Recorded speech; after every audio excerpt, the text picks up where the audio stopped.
ইতিমধ্যে আমাদের মধ্যে উপস্থিত হয়েছেন মাননীয় মন্ত্রী মহাশয় চন্দ্রনাথ সিনহা মহাশয়। চন্দ্রনাথ সিনহা মহাশয় আছেন স্কুল বোর্ডে। মমতা ব্যানার্জিকে আবার 26-এ মুখ্যমন্ত্রী করতে হবে। আবার 26-এর ভোটে যে কানকার এমএলএ হবে তাকে আপনারা বিপুল ভোটে জয়লাভ করবেন। আবার আসবো কালী পুজোর পর, বড় জনসভা করব, অনেক কিছু বলবো। বন্দে মাতরম। তৃণমূল কংগ্রেস বাংলায় যদি জেতে আগামী নির্বাচনে, যেটা জিতবেও, আমাদের মুখ্যমন্ত্রী হবে মমতা বন্দ্যোপাধ্যায়। তোমাদের মুখ্যমন্ত্রীর মুখ কে? এই প্রশ্নটা বিজেপিকে যেখানে দেখবেন জিজ্ঞেস করবেন।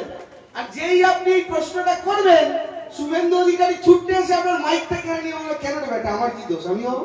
যেই শুভেন্দু বলবে আমি হবো, ওদিক থেকে দিলীপ দা এসে দেবে এক গুতা, শুভেন্দুদা ছিটকে যাবে। দিলীপ দা মাইক ধরে বলবে, আমার কি দোষ, পার্টিটাকে তৈরি করলাম বাংলায়। যেই দিলীপ ঘোষ বলবে আমি মুখ্যমন্ত্রী হবো, ওদিক থেকে ছুটে আসবে নতুন সভাপতি শ্রমিক ভট্টাচার্য, বলে আমি নতুন, আমি হবো। যেই শ্রমিক ভট্টাচার্য আসবে, ছুটে আসবে প্রাক্তন সভাপতি তথাগত রায়, বলবে আমি হবো। যেই তথাগত বলবে, ছুটে আসবে অগ্নিমিত্রা দিদি, বলবে আমি হবো। যেই অগ্নিমিত্রা দিদি বলবে, ছুটে আসবে লকেট চ্যাটার্জি। আপনাদের এখানে একবার ভোটেও দাঁড়িয়েছিল 2016, সমস্ত এই সিট থেকেই দাঁড়িয়েছিল। সোমবার মুখ্যমন্ত্রী তথাগত রায়, মঙ্গলবার মুখ্যমন্ত্রী অগ্নিমিত্রা পাল, বুধবার মুখ্যমন্ত্রী দিলীপ ঘোষ, বৃহস্পতিবার মুখ্যমন্ত্রী লকেট চ্যাটার্জি, শুক্রবার মুখ্যমন্ত্রী শঙ্কুদেব পণ্ডা, শনিবার ধার নিয়ে গুজরাট থেকে নিয়ে এসে অমিত শাহ মুখ্যমন্ত্রী, আর রবিবার কোনো কাজ নেই, ছুটির দিন, সারাদিন শান্তি গুঞ্জে ঘুমোতে পারবে, তাই রোববার শুভেন্দু। এছাড়া আর কোনো অপশন নেই।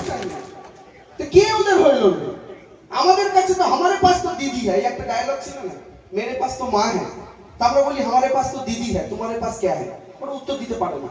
আসলে এটা আমরা প্রত্যেকে জানি, দিদি না থাকলে লক্ষ্মীর ভান্ডার থাকবে না, দিদি না থাকলে কন্যাশ্রী থাকবে না, দিদি না থাকলে সরকারি হাসপাতালে ফ্রি চিকিৎসা থাকবে না, দিদি থাকলে গ্রামে গ্রামে ঢালাই রাস্তা হবে না, দিদি না থাকলে জয় জোহার হবে না, দিদি না থাকলে জয় বাংলা হবে না, দিদি না থাকলে কৃষক বন্ধু হবে না। শুধু আপনাদের থেকে একটা কথা নিয়ে যেতে চাই, দিদির পাশে আছেন তো? দুয়ার দূরে বলার জন্য দিদির পাশে আছেন তো? দিদির পাশে আছেন তো? ও ওদিকে দাদারা দিদির পাশে আছেন তো? এই মোবাইলের টর্চই হচ্ছে আমাদের প্রতিজ্ঞা, এবং এই মোবাইলের টর্চ জ্বালানোর মাধ্যমে আমরা প্রত্যেকে দিদিকে জেতানোর শপথ গ্রহণ করবো। যাদের যাদের কাছে মোবাইল আছে, প্রত্যেককে বলছি, যাদের যাদের কাছে মোবাইল আছে, মোবাইলের আলোটা বার করুন, মোবাইলের আলোটা মাথার উপরে তুলুন, আর মাথার উপরে দোলাতে দোলাতে দোলাতে দোলাতে স্লোগান দিন, জয় বাংলা, জয় বাংলা, জয় বাংলা, মমতা